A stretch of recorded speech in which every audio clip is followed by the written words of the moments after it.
కేరళ ఇక మీదట కేరళం కాబోతోందా, కేరళంగా పిలువబడబోతోందా? కేరళ అసెంబ్లీ రీసెంట్గా ఒక తీర్మానం పాస్ చేసింది, కేరళ పేరును కేరళంగా మార్చాలని చెప్పి. 2023లో కూడా ఇదే విధమైన తీర్మానాన్ని పాస్ చేసింది. ఇది రెండోసారి ఈ తీర్మానం పాస్ చేయటం. దీన్ని సెంటర్ ఇప్పుడు అప్రూవ్ చేయాలి. కేరళ చరిత్ర చాలా పెద్దది. 1920లో ఐక్య కేరళ మూవ్మెంట్ అని చెప్పి ఒక మూవ్మెంట్ జరిగింది. మలయాళం మాట్లాడే వాళ్ళందరికీ ఒక ప్రత్యేకమైన రాష్ట్రం కావాలని. 1956లో మలయాళం ప్రాతిపదికన అంటే లాంగ్వేజ్ ప్రాతిపదికన కేరళ స్టేట్, కేరళ రాష్ట్రం ఏర్పాటైంది. ఆ తర్వాత మనం కేరళ గమనిస్తే కనుక మలయాళం భాషలో కేరళని కేరళం అని పిలుస్తారు. మలయాళం భాషలో కేరళని కేరళం అనే పిలుస్తారనమాట వాళ్ళ లోకల్ లాంగ్వేజ్లో. కానీ 8th షెడ్యూల్లో మాత్రం కేరళ అని రాశారు. మనం కేరళ యొక్క చరిత్ర చూసుకుంటే కేరళ అనే పేరు అంటే కేరళం అనే పేరు ఎలా వచ్చిందనే దాని మీద చాలా కథనాలు ఉన్నాయి. ఒకటి, కేరళం అనే పేరు చేరా డైనస్టీతో ముడిపడి ఉంది. ఇంతకుముందు చేరళం అనేవాళ్ళు అంటే చేరా డైనస్టీ వాళ్ళు పరిపాలించబడే ప్రాంతాన్ని చేరళం అనేవాళ్ళు, అక్కడి నుంచి కేరళం వచ్చింది అంటారు. ఆ తర్వాత పిఎస్ సచ్దేవ్ అనే ఆయన ఒక పుస్తకం రాశారనమాట, culture and media eco critical explorations అని చెప్పి.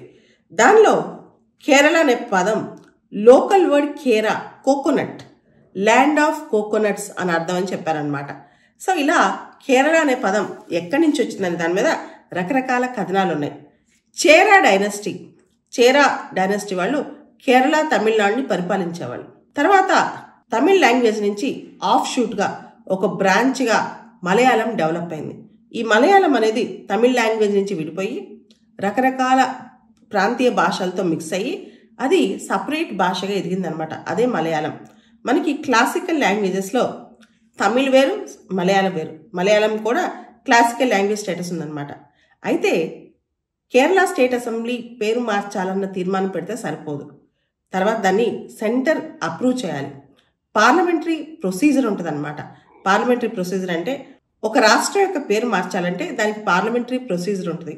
ఉదాహరణకి ఒరిస్సా, ఇంతకుముందు ఒరిస్సా అనేవాళ్ళం, తర్వాత ఒడిస్సా అయింది. 2010లో కేరళ అసెంబ్లీ వాళ్ళు తీర్మానం పెట్టి తర్వాత పార్లమెంట్ అప్రూవ్ చేసి.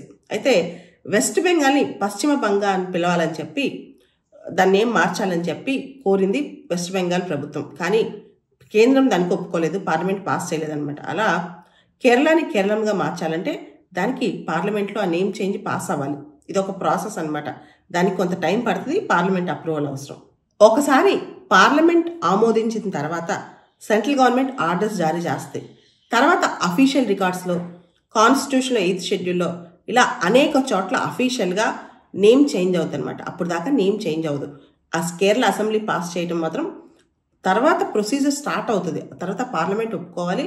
తర్వాత సెంట్రల్ గవర్నమెంట్ ఆర్డర్స్ జారీ చేసిన తర్వాత అఫీషియల్ రికార్డ్స్లో, రాజ్యాంగంలో అన్ని చోట్ల నేమ్ చేంజ్ అవుతుంది.